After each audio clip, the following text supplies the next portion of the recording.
चलो स्टार्ट करें बाबू। चलो आज एकदम फ्रेश चैप्टर हम लोग क्लास 9th का स्टार्ट करते हैं, जिसका नाम है बाबू दो चर वाला रैखिक समीकरण। ठीक है, एकदम आज एकदम पूरा बेसिक चलेगा और उसके बाद हम लोग एक्सरसाइज में आएंगे। ठीक है, क्वेश्चन में आएंगे। तो सबसे पहले आता है, इस चैप्टर को स्टार्ट करने के पहले यहाँ पे देखो, ध्यान देना, ये जो चैप्टर 4 है ये क्या है, दो चर वाले रैखिक समीकरण। अब हर चीज को समझते हैं कि ये चर क्या होता है, रैखिक समीकरण क्या होता है, हर वो चीज को समझते हैं जो कि इसमें दिया हुआ है। तुम सो कह रहा है, उठो अच्छा से एक्टिव रहो। पहला जो चीज आता है इसमें समझने के लिए एकदम बिल्कुल बेसिक से, तो वो आता है चर। क्या आता है? चर। इससे बेसिक तो और कुछ हो ही नहीं सकता है, जिसको इंग्लिश में क्या कहते हैं बाबू? वेरिएबल कहते हैं। अब देखो ये वेरिएबल क्या होता है, ध्यान से सुनना बाबू। जिसका मान समय के साथ बदलता है उसको क्या कहते हैं? वेरिएबल कहते हैं। जैसे x y z p q r, ये सब ऐसा वैल्यू है जिसका मान बदलते रहता है। कहीं एक्स का मान 1 आता है, कहीं एक्स का मान 2 आता है, कहीं एक्स का मान 3 आता है, कहीं y का मान 1 आ जाता है, कहीं y का मान 1/2 आ जाता है, यानी कुछ भी आ जाता है, तो उसको कहते हैं वेरिएबल। क्या कहते हैं? वेरिएबल। यानी कि x y z p q r theta, ऐसा ढेर सारा चीज, वो सारा क्या कहलाता है बाबू? वेरिएबल कहलाता है। यानी कि जिसका मान बदलता रहता है उसको हम लोग वेरिएबल कहते हैं। क्या कहते हैं? वेरिएबल कहते हैं। अब दूसरा जो चीज आता है वो आता है अचर। चर का उल्टा क्या होता है?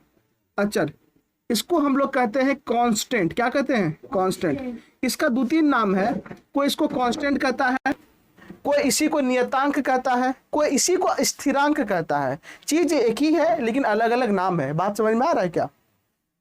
तो ये कांस्टेंट क्या होता है? इसका उल्टा है। जैसे इसमें बोले जिसका मान बदलता है उसको हम लोग चर कहते हैं, उसी तरीके से इसका उल्टा क्या होगा? जिसका मान नहीं बदलता है उसे हम लोग अचर कहते हैं। क्या कहते हैं? अचर कहते हैं। अगर बात समझ में नहीं आया तो यहाँ पर ध्यान से देखना।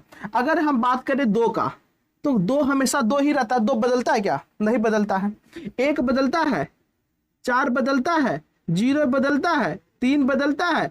ऐसा ढेर सारा संख्या जो है, चाहे वो परिमेय संख्या हो, चाहे वो प्राकृत संख्या हो, चाहे वो पूर्ण संख्या हो, चाहे वो पूर्णांक हो, ये सब बदलता नहीं है। तो ये सारा का सारा चीज क्या कहलाएगा? अचर कहलाएगा, कांस्टेंट कहलाएगा। कोई दिक्कत वाली बात नहीं ना?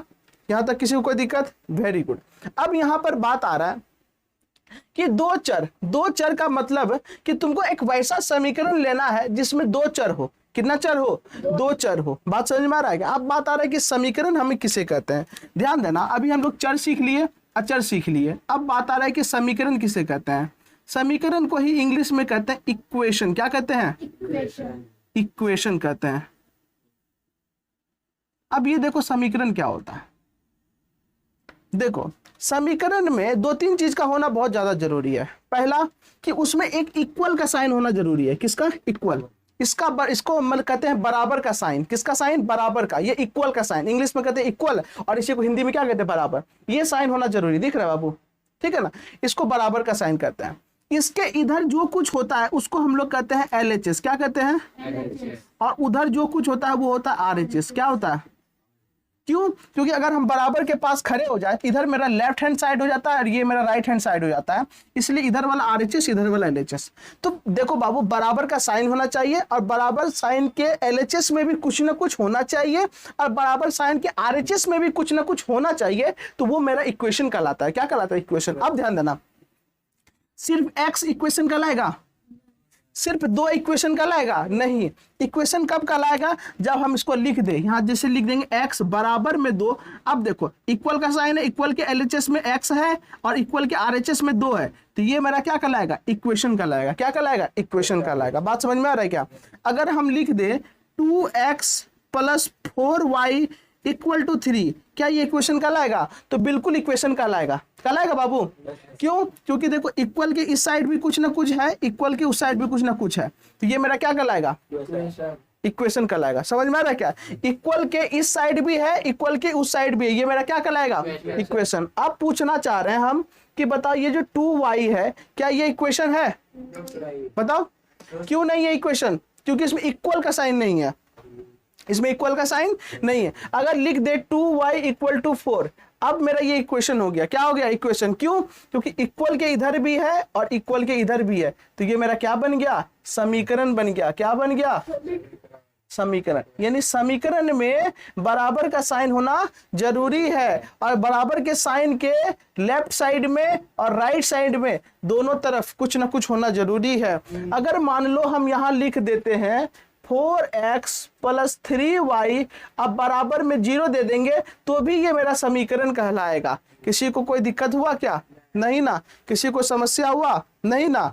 अब यहां पर ध्यान देते हैं, यहां कह रहा है क्वेश्चन में कि दो चर वाले रेखिक समीकरण। जब बहुपद पढ़ा रहे थे तो बहुपद में हम तुम लोग को बताए थे बहुपद किसको कहते हैं। ध्यान से सुनना, थोड़ा सा रिवीजन ही कर लेते हैं। देखो, अचर कहते हैं जिसका मान बदलता रहता है, अचर कहते हैं जिसका मान नहीं बदलता है। चर और अचर जब मिल जाता है तो मेरा बनता है बीज व्यंजक। क्या बनता है? बीज व्यंजक। एल्जेब्रिक एक्सप्रेशन बनता है जिसको हम लोग कहते हैं बीज व्यंजक। क्या कहते हैं बाबू? बीज व्यंजक। ध्यान से सुनना, बीज व्यंजक कब बनता है? जब मेरा चर और अचर दोनों मिलता है तो मेरा बनता है बीज व्यंजक। कैसे? अगर हम देखो, ये दो क्या है? अचर है ना, x क्या है? चर। मिल गया, क्या बना दिया? बीज व्यंजक बना दिया। 7x² क्या बना दिया? बीज व्यंजक। 2/3y³ क्या बना दिया? बीज व्यंजक बना दिया। y पे पावर -2 क्या बना दिया? बीज व्यंजक। यानी चर और अचर मिलकर के क्या किसका निर्माण करता है? बीज व्यंजक का निर्माण करता है। किसका निर्माण करता है? बीज व्यंजक का निर्माण करता है। अब बताना, क्या ये मेरा बीज व्यंजक है 2x + 3y + 3? काहे नहीं बीज व्यंजक है बाबू? क्यों? इसमें चर और अचर नहीं है, है ना। तो जब इसमें चर और अचर है तो ये मेरा बीज व्यंजक नहीं हुआ? हुआ। अभी हम क्या बताए कि जिसमें चर और अचर दोनों हो उसको हम लोग कहते हैं बीज व्यंजक। उसी को क्या कहते हैं? बीज व्यंजक। तो उस वाले समीकरण में, यानी इस वाले समीकरण में x है, y है, अचर वाला भी है, तो ये मेरा बीज व्यंजक हो गया। कोई दिक्कत वाली बात नहीं। उसके बाद तुम लोग को हम पढ़ाए थे बहुपद। क्या पढ़ाए थे? बहुपद। बहुपद वाले चैप्टर में पढ़ाए थे। उसके बाद आता है मेरा बहुपद, और बहुपद को ही इंग्लिश में कहते हैं पॉलिनोमियल। क्या कहते हैं? पॉलिनोमियल। बोलो मेरे साथ, क्या कहते हैं? पॉलिनोमियल। पॉलिनोमियल कहते हैं। ध्यान से सुनना। अब ये पॉलिनोमियल का परिभाषा क्या होता है? ध्यान से सुनना। पॉलिनोमियल का परिभाषा आता है वैसा बीज व्यंजक, वैसा बीज व्यंजक जिसमें चर का पावर, चर का घात पूर्ण संख्या हो। कैसी संख्या हो बाबू? पूर्ण संख्या। मेरे साथ बोलना, वैसा बीज व्यंजक जिसमें चर का घात पूर्ण संख्या हो बहुपद कहलाता है। अब ध्यान से सुनना बाबू, यहाँ बहुपद हम लिख देते हैं जैसे 4x²। क्या ये बहुपद होगा या नहीं होगा? तो चेक करो।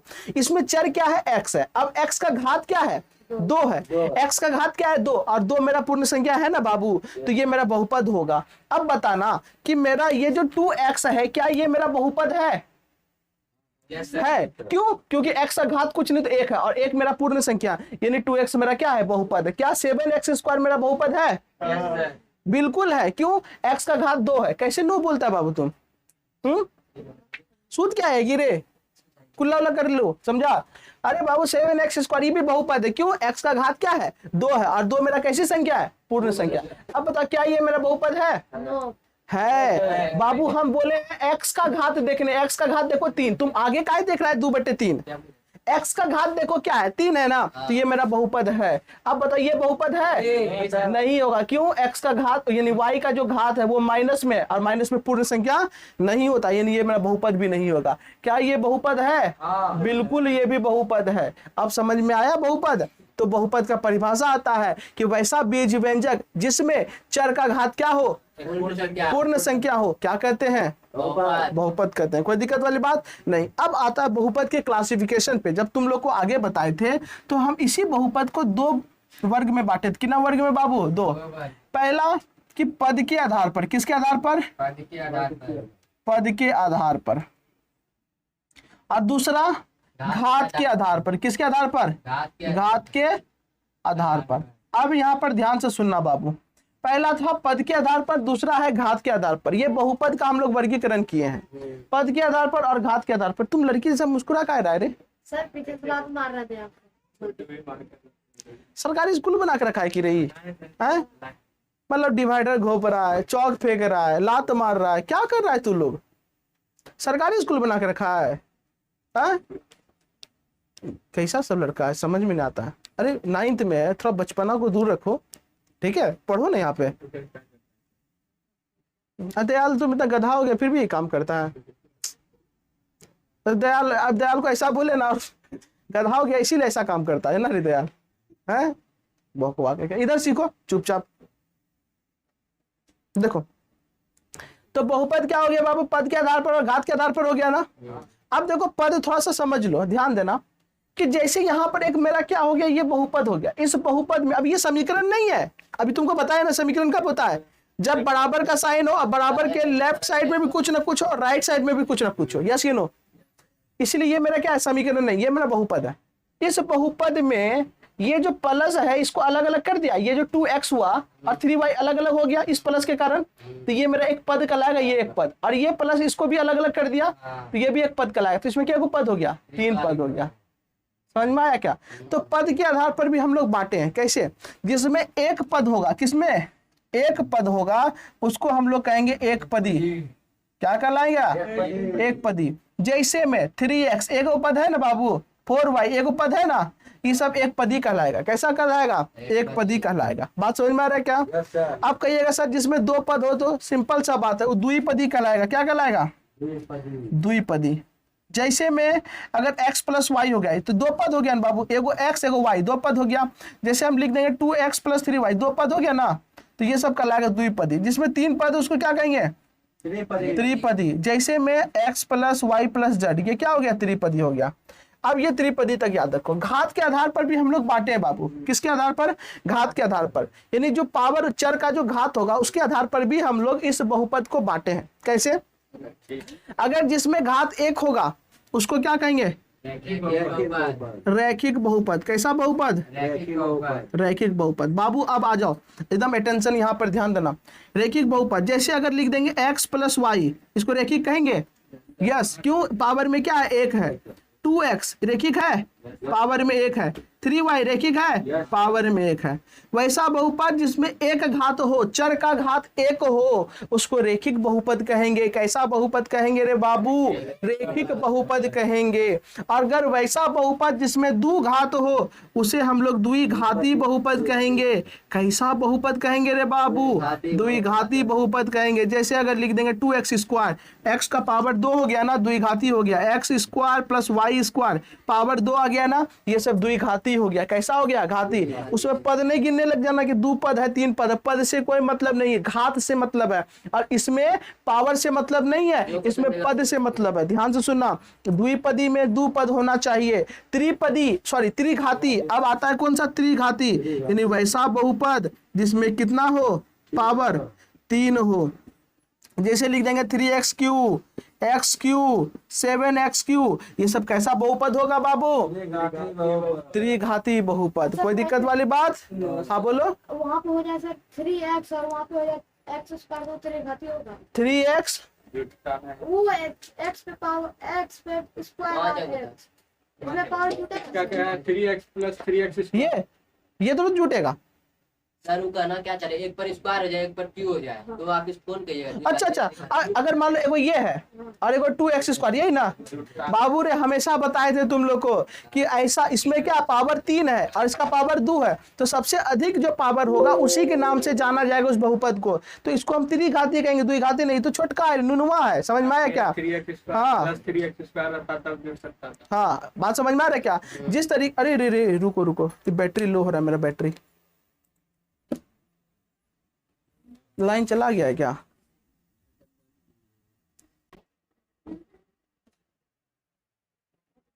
चलो ठीक है, बात समझ में आ रहा है क्या। कहाँ चले गए, यहीं पे थे ना, हाँ ठीक है। यहाँ पे कोई दिक्कत वाली बात, घात के आधार पर हो गया।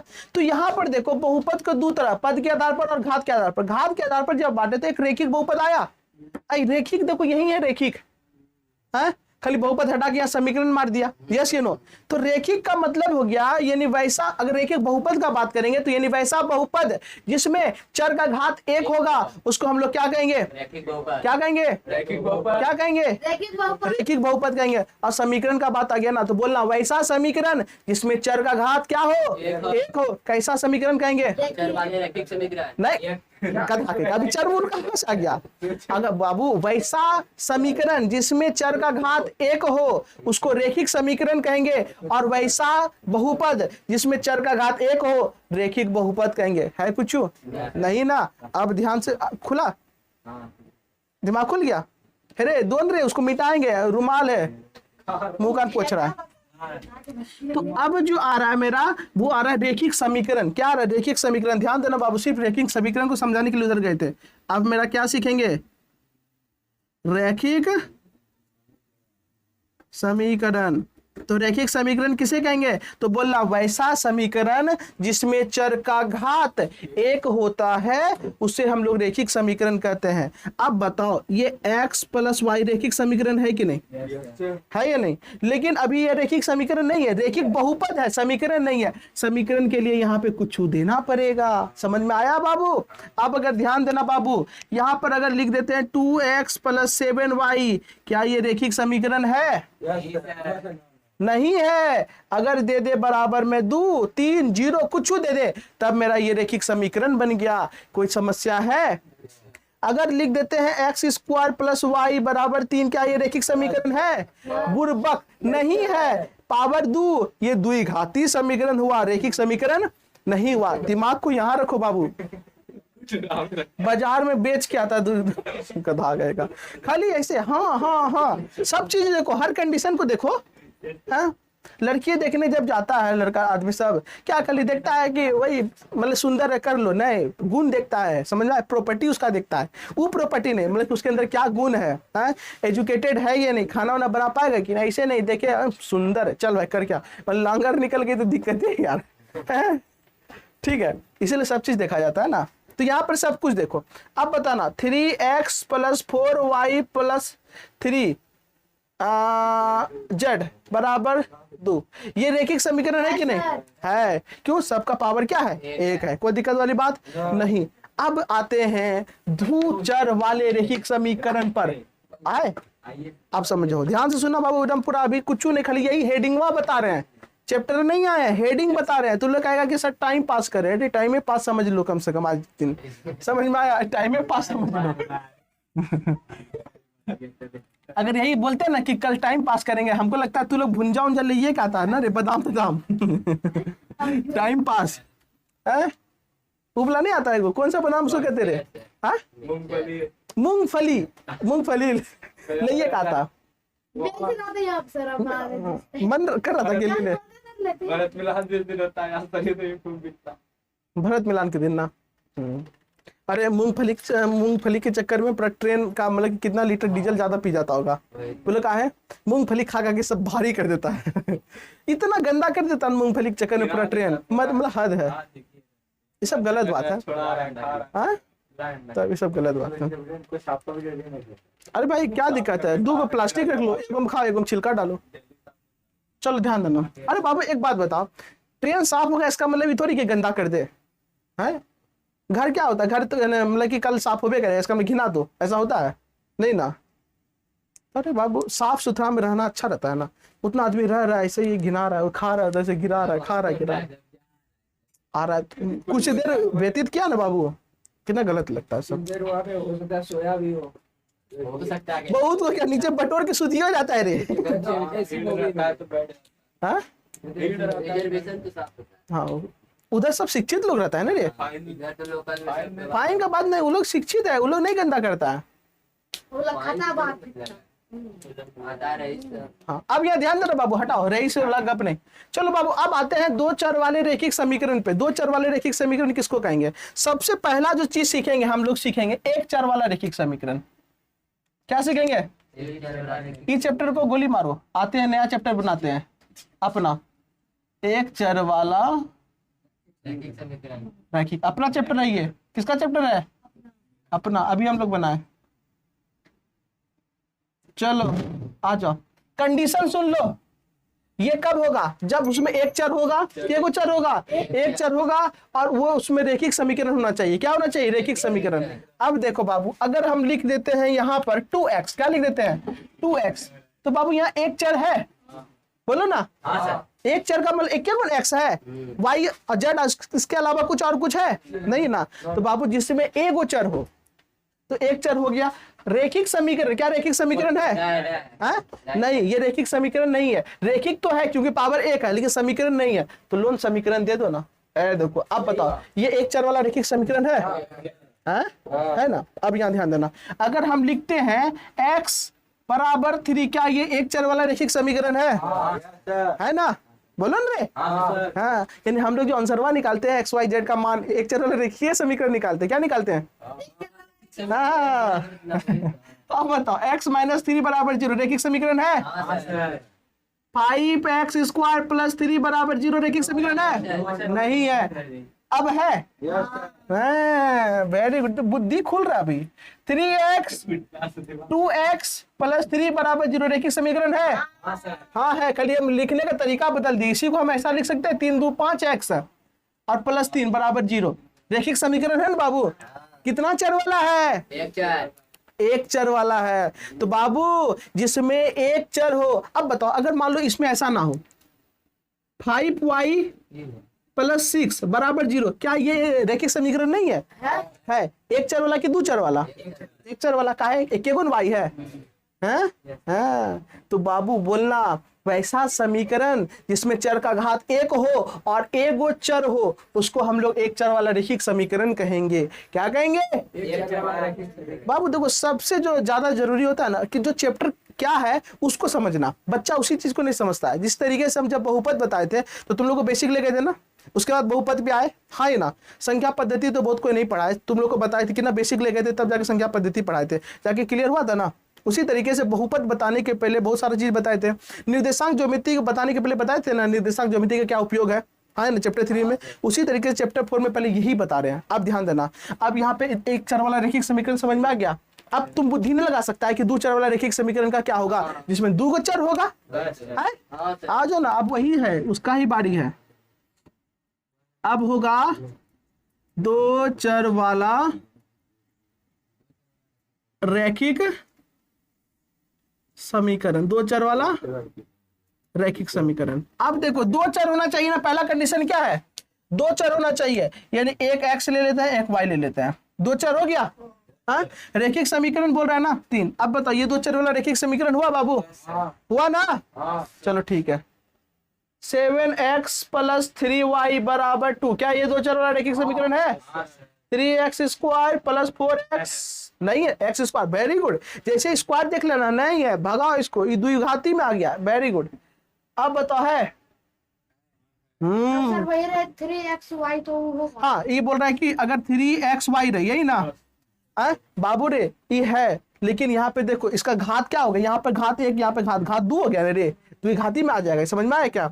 घात 2 कौन हो गया बाबू? तुम लोग को हम जब पढ़ाए थे तो हम बताए थे, अगर मान लो कि यहाँ पर ऐसा है 3y है, बाई चांस ऐसा है, तो तुम लोग को बताया था ना कि इसमें बहुपद का घात पूछे थे, तो तुम इसका क्या घात क्या 1 है, इसका घात 1 1, तो इसमें 2 है, इस पद का घात, इस पद का घात 1 है ना, तो यहाँ पर सबसे अधिक ये है ना। तो उस समय बताए थे बाबू, ऐसा गलती मिस्टेक एकदम भूल से भी नहीं करना, ठीक है? तो बाबू ध्यान देना, 3x + 7y = 3, ये क्या है? दो चर वाला रैखिक समीकरण। बाबू वो भी नहीं होगा, त्रिघाती में चल जाएगा। समझ में आया क्या? अब यहाँ ध्यान देना बाबू, यहाँ पर 3x + 7y = हाँ बोलो, कौन वाला?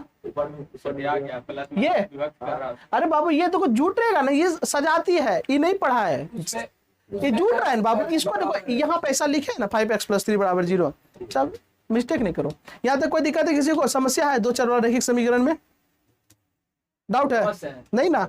अब बात आता है कि जैसे कि दो चर वाला रैखिक समीकरण का स्टैंडर्ड फॉर्म क्या होता है, कि हमेशा दो चर वाला रैखिक समीकरण हमको कैसे देखने को मिलेगा। तो ध्यान देना बाबू, दो चर वाला रैखिक समीकरण जो है और एक चर वाला रैखिक समीकरण हमेशा ऐसा देखने को मिलेगा। ध्यान देना, कैसा है? ऐसा ax + b = 0, ये है दो चर एक चर वाला रैखिक समीकरण का स्टैंडर्ड फॉर्म। कौन सा फॉर्म है? Standard form. नहीं समझ में आया तो ध्यान सुनो, हमेशा इस फर्मा पे बैठाएगा ना तो यहाँ पर तुमको एक चर वाला रैखिक समीकरण मिलेगा। ए की जगह कुछ रख दो, बी की जगह कुछ रख दो, यहाँ पे जो भी मिलेगा क्या मिलेगा? एक चर वाला रैखिक समीकरण मिलेगा। जैसे बाई चांस अगर नहीं समझ में आ रहा है तो ध्यान देना, ए की जगह रख दिए 2 और एक्स की जगह एक्स ही रहेगा, बी की जगह रख दिए 3, क्या बना, एक चर वाला रैखिक समीकरण बना। हाँ, हमेशा हमेशा जो एक चर वाला रैखिक समीकरण होगा वो इसी फॉर्म में लिखेंगे। किस फॉर्म में लिखेंगे, इस फॉर्म में। तो एक चर वाला रैखिक समीकरण का स्टैंडर्ड फॉर्म क्या हो गया, ax प्लस बी बराबर 0। ये मेरा एक चर वाला रैखिक समीकरण का व्यापक रूप कहलाएगा। क्या कहलाएगा, व्यापक रूप। और इसी को इंग्लिश में कहते हैं स्टैंडर्ड फॉर्म। किसका, स्टैंडर्ड फॉर्म ऑफ एक चर वाला रैखिक समीकरण। समझ में आया क्या कहलाएगा, स्टैंडर्ड फॉर्म ऑफ एक चर वाला रैखिक समीकरण, ठीक है ना। हाँ, अब यहाँ तक कोई दिक्कत। अब उसी तरीके से हम दो चर वाला रैखिक समीकरण का स्टैंडर्ड फॉर्म देखते हैं, दो चर वाला। लेकिन बाबू एक और चीज, ए 0 नहीं होना चाहिए। ए अगर 0 हो गया तो पूरे 0 कर देगा, तब तो ये रैखिक रहेगा नहीं, ये रैखिक नहीं रहेगा। अब यहाँ पर ध्यान बी देना, 0 हो सकता है ना सर? हाँ बी 0 हो सकता है। दो चर वाला रैखिक समीकरण का स्टैंडर्ड फॉर्म होता है B X A X plus B Y plus C बराबर 0। ऐसा होता है। यहां कभी भी x 0 नहीं हो सकता है और y भी 0 नहीं हो सकता है। तो ये मेरा क्या है, स्टैंडर्ड फॉर्म है। स्टैंडर्ड और दो चरों का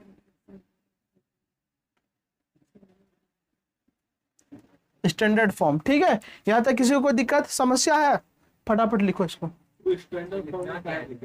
अरे लिखना, लिखो पहले, गधा के का ये यहाँ से लिखो। हाँ व्यापक रूप में क्या लिखे?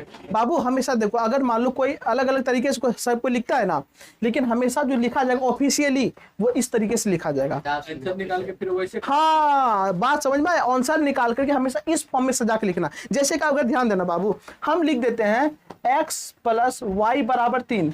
ये मेरा जरूर दो चर वाला रैखिक समीकरण है, लेकिन ये स्टैंडर्ड फॉर्म नहीं। स्टैंडर्ड फॉर्म में के लिए क्या होना चाहिए, इधर होना चाहिए x प्लस वाई हो गया ना, प्लस 3 इधर जाएगा तो माइनस 3 बराबर 0। हमेशा ऐसा लिख करके हम आंसर देंगे। समझ में आया क्या, ये मेरा स्टैंडर्ड फॉर्म हुआ। x माइनस 3 बराबर y नहीं होगा, x माइनस 3 बराबर y कहीं नहीं होगा रे गधा, x माइनस 3 बराबर y, x माइनस 3 बराबर y कहीं नहीं होगा। इसमें दो चर है, हाँ पावर 1 है, एकदम है, लेकिन ये स्टैंडर्ड फॉर्म नहीं हुआ। ये स्टैंडर्ड फॉर्म नहीं हुआ, लेकिन ये दो चर वाला रैखिक समीकरण है, लेकिन ये स्टैंडर्ड फॉर्म नहीं हुआ। उसके लिए क्या करना होगा, x हुआ, ये y इधर आएगा तो माइनस वाई और यहाँ माइनस 3 बराबर 0। ये मेरा हो गया स्टैंडर्ड फॉर्म।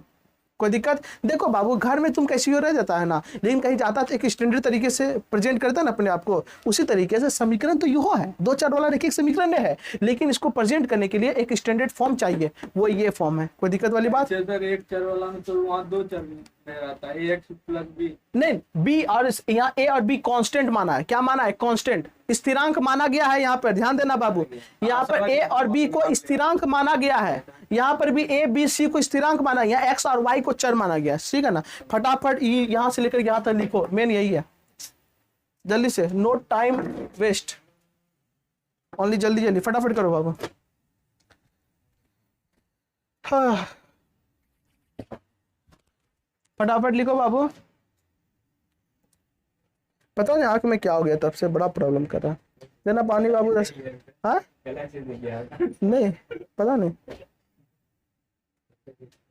कहाँ, हम तो बाहर से भी नहीं करते हैं। वहाँ कैफे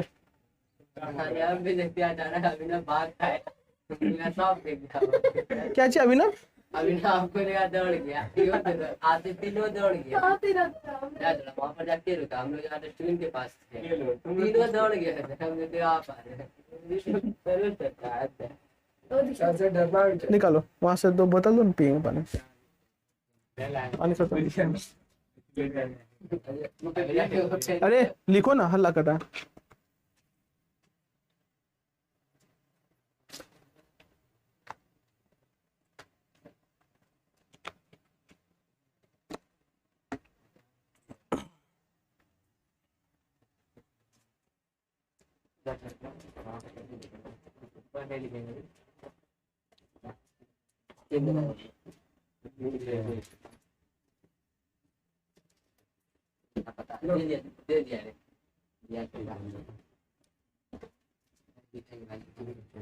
जल्दी करो बाबू, तुम लोग लेट क्यों करता है, इधर मिटाते हैं। एक चर वाला, दो चर वाला। हाँ हो गया सर। ओह इसको क्यों बैठा दिया?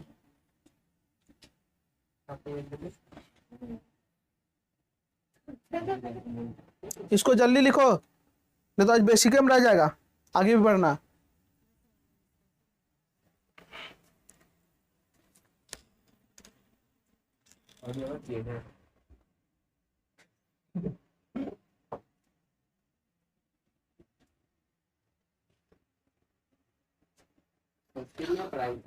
हाँ आएगा सुंदर, अंकित आएगा 2 दिन से, आएगा 2-3 दिन से। संस्कृत का भी क्लास होगा। बाल बड़ा है, अजीब रहता है, क्या निकल जाता है ये मेरा सींग नियर, बताओ। जुल्फी भाग कर रहा, हमको जुल्फी निकलेगा, लड़का वो निकालता है उसका ना, मेरा हम क्या निकालेंगे। अब सर नाने जींस खोलते हैं, जींस से पूरा बाल भरा हुआ है। पैर सबका बाल टूट के नीचे। चलो जल्दी करो बाबू।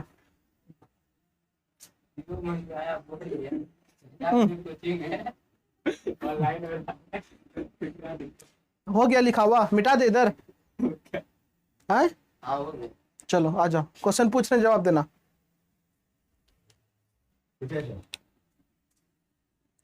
जिनसे पूछेंगे वही जवाब देगा।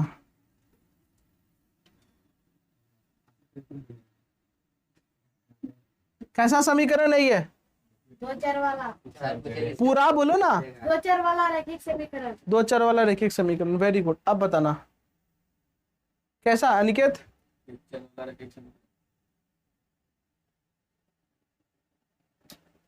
अब बताओ कैसा है? 2 चर वाला रैखिक समीकरण, वेरी गुड। आशीष बताओ ये कैसा समीकरण है? दयाल बताओ कैसा समीकरण है? 3x + 0y बराबर 3। तुम बताओ। अरे गधा, ये सब एक चल वाला रैखिक समीकरण है। काहे अभी ये तो बताए कि y 0 नहीं होना चाहिए, सॉरी यहाँ पे क्या बताए थे, b के जगह 0 नहीं होना चाहिए। समझ में आया क्या? यहाँ 0 हो गया। अरे यहाँ पे रुको, सुनो सुनो सुनो, यहाँ पे a मेरा होगा और यहाँ b होगा, इसको सुधार लेना, ठीक है ना? चलो यहाँ ध्यान देना। अब अगर मान लो लिख देंगे 5x 3y + 7z बराबर 3। अब बताइए, अब बताइए 3 चर वाला रैखिक समीकरण। अब मान लो आगे जाके कोई भी क्लास में तुमको 3 चर वाला रैखिक समीकरण दे देगा तो क्या तुम हड़बड़ाएगा? है देखो कुछ नहीं है, समझ में आ रहा है क्या? ये 3 चर वाला रैखिक समीकरण हो गया, कोई दिक्कत वाली बात नहीं ना? चलो ठीक है, यहाँ तक तुम लोग को समझ में आ गया, बढ़िया है। अब आते हैं एक्सरसाइज में, एग्जाम्पल में, ठीक है ना? तो सबसे पहले निकालो, बुक निकालो फटाफट। हाँ बोलो डाउट। सर ए को हम काय 0 लिए सर, वहाँ x और b को काय। बाबू रे ये मेरा अचर है, ये मेरा चर है, अचर को हम 0 लेंगे ना, अचर मेरा 0 नहीं होना चाहिए। समझ में आया? ये 0 पूरे को 0 कर देगा ना। और b भी तो अचर है। अब b 0 होगा तो कोई दिक्कत। अगर मान लो हम लिख देंगे 2x बराबर 0, इसको तुम क्या कहेगा? एक चर वाला रैखिक समीकरण कहेगा ना। लेकिन अगर हम लिख देंगे सिर्फ 2 बराबर 2, ये मेरा है एक चर वाला रैखिक समीकरण? नहीं है, यहाँ पे मेरा नहीं है। x वाला है या नहीं टर्म? x वाला टर्म है नहीं है, बात समझो इसीलिए। चलो बुक निकालो जल्दी से सबको। उदाहरण नंबर 1 में आ जाओ, बुक दो हमको एगो। हाँ, चलो बहुत बहुत धन्यवाद छोटू। आ जाओ उदाहरण नंबर 1 में। देखो उदाहरण नंबर 1 में कह रहा है नीचे दिए गए समीकरणों को ax + by + c बराबर 0 के रूप में लिखिए। अब बताना ax + by + c बराबर 0 किसका स्टैंडर्ड फॉर्म है? 2 चर वाले दो चर वाले रैखिक समीकरण का ऑब्जेक्टिव पूछेगा। निम्नलिखित में कौन 2 चर वाला रैखिक समीकरण का स्टैंडर्ड फॉर्म है? ऑप्शन दिया रहेगा, मारेगा नहीं? हाँ? मार लेगा ना? कहेगा निम्नलिखित में कौन एक चर वाला रैखिक समीकरण का व्यापक रूप है? ऑब्जेक्टिव बन रहा है यहाँ से, यहीं से ऑब्जेक्टिव बनता है, बेसिक से ऑब्जेक्टिव आता है बाबू, एक बात याद रखना। चलो आ जाओ क्वेश्चन बनाते हैं।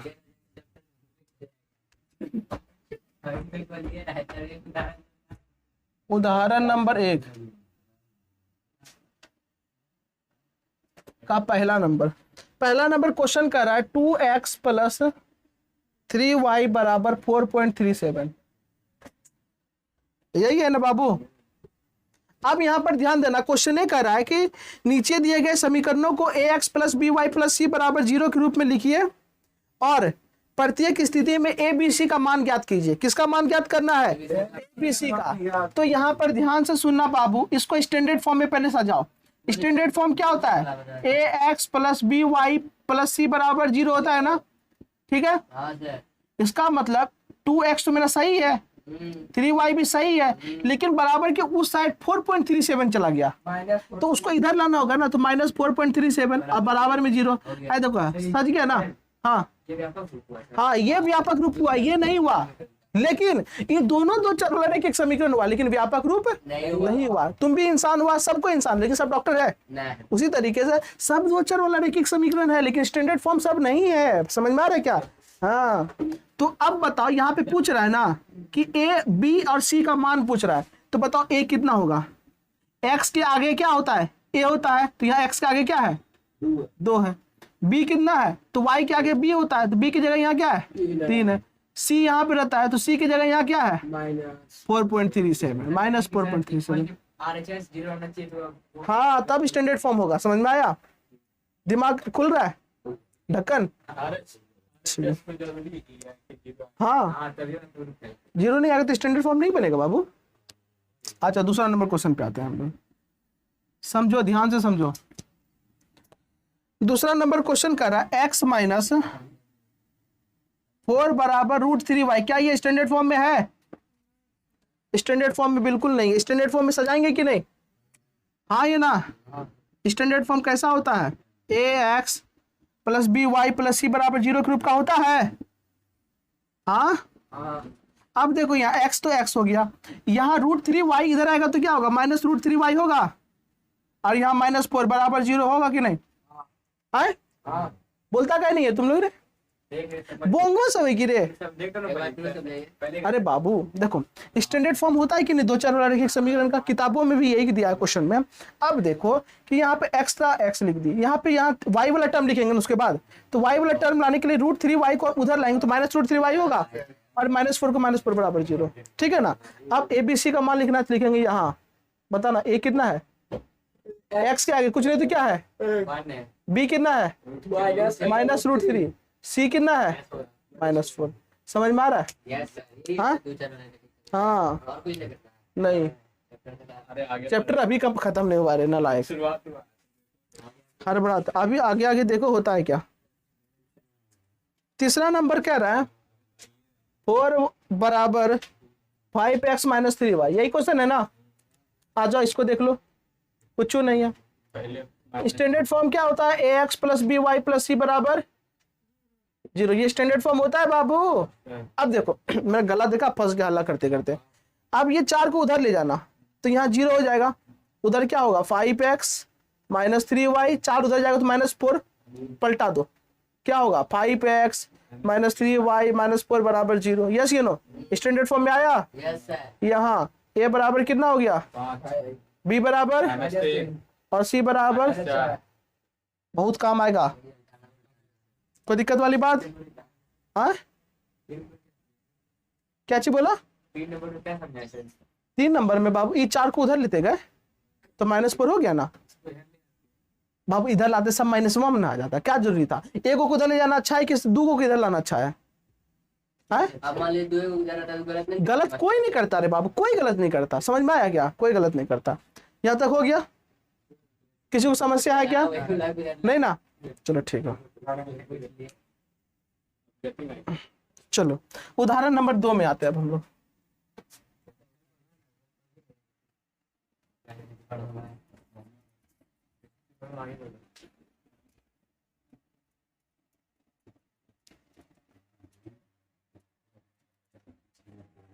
ध्यान देना बाबू, आते हैं उदाहरण नंबर 2 में। उदाहरण नंबर 2 कह रहा है कि निम्नलिखित में से प्रत्येक के दो चरों वाले समीकरण के रूप में व्यक्त कीजिए।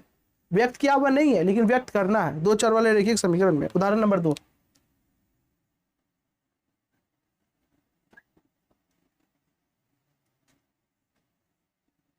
पहला क्वेश्चन क्या है बाबू? x = -5।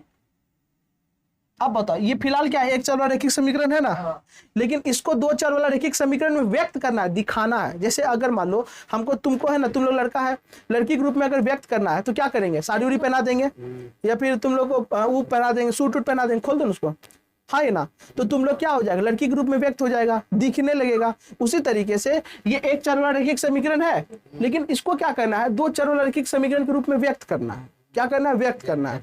तो आ जाओ, व्यक्त करने के लिए हमको दो चर वाला रैखिक समीकरण का स्टैंडर्ड फॉर्म मालूम होना चाहिए। वो कैसा होता है, A X plus B Y plus C बराबर 0, हाँ ये ना, आ जाओ, एक्स तो एक्स, यहाँ पे देखो ये -5 इधर आएगा तो +5 होगा, है बोलो ना। लेकिन बताओ यहाँ पर बी वाई वाला टर्म है नहीं है ना, जब बी वाई वाला टर्म नहीं है तो इसको कोई कहेगा दो चर वाला रैखिक समीकरण, नहीं। तो मेरा बी की जगह हम ले लेते हैं 0 और वाई की जगह वाई ले लेते हैं, और यहाँ पे -5 इधर आएगा तो +5 बराबर, देखो ये दो चर वाला रैखिक समीकरण बन गया। बाबू बोले थे, लेकिन अभी हम यहाँ व्यक्त कर रहे हैं, समझ में आया क्या, यहाँ व्यक्त करने बोला ये, हाँ ये बोला कि यहाँ पे 0 नहीं होना चाहिए, यही बोला, लेकिन अभी हम व्यक्त करें, इसको दिखा रहे सिर्फ, समझ में आया। तो ये दो चर वाला रैखिक समीकरण बन गया, कोई दिक्कत वाली बात बोलो ना, नहीं। चलो अगला क्वेश्चन की तरफ चलते हैं, ध्यान देना बाबू। अगला क्वेश्चन है y = 2, क्या है, y = 2, दूसरा नंबर में दिया है y = 2। देखो स्टैंडर्ड फॉर्म क्या होता है, ax + by + c ना, ठीक है। अब देखो इसमें x वाला टर्म गायब कर दिया है, इसमें x वाला टर्म क्या कर दिया है, गायब कर दिया है। इसका मतलब a की जगह 0 होगा और x की जगह x, by की जगह यहाँ y हो जाएगा, c की जगह इधर क्या आएगा -2, आगे स्टैंडर्ड फॉर्म में दो चर वाले रैखिक, तो लिखना आता दिया गया समीकरण दो चर वाला रैखिक समीकरण है, कोई दिक्कत वाली बात, उतना लिख लेना। नहीं रे, स्टैंडर्ड फॉर्म, हाँ व्यापक रूप में लाने का एक तरीका है। तीसरा नंबर में आता है तुम्हारा 2x = 3, क्या आ रहा है, 2x = 3, व्यापक रूप कैसा होता है, बराबर 0, ठीक है। अब देखो ax, यहाँ पे 2x तो दिया हुआ है, कोई दिक्कत, y वाला टर्म गायब है, यानी 0y दे देंगे, हाँ ये ना, जो टर्म गायब हो ना उसको 0y दे दो, क्या दे दो 0y, और ये +3 इधर आएगा तो -3 बराबर में 0 हो गया। ए भी अचर है सर, हाँ ए भी अचर है यहाँ पे बाबू, ए बी को अचर माने हैं यहाँ पर, समझ में आया। 5y = 3, 5y बराबर कितना है यहाँ पे 2। अब यहाँ ध्यान देना बाबू, स्टैंडर्ड फॉर्म क्या होता है, ax + by + c = 0 होता है, बोलो हाँ, ठीक है। a की जगह यहाँ क्या, a की जगह गायब है, यानी 0 × x हो जाएगा, b की जगह यहाँ 5y होगा और -2 = 0 होगा, आंसर हो गया। चलो अब पूछो अजय तुम डाउट अपना। ए भी अचर वो आप बोल रहे हैं बाबू सब जगह जितना भी व्यापक रूप माने है ना, ये ए बी अचर है, अचर बदलेगा नहीं, खाली x और y बदलेगा, तब ना इसको दो गो चर कहे हैं। अगर मान लो हम a b और c को भी चर मान लेते हैं, तब तो वहाँ क्या 1 गो 2 गो 3 गो 4 गो 5 गो ना चर हो जाता।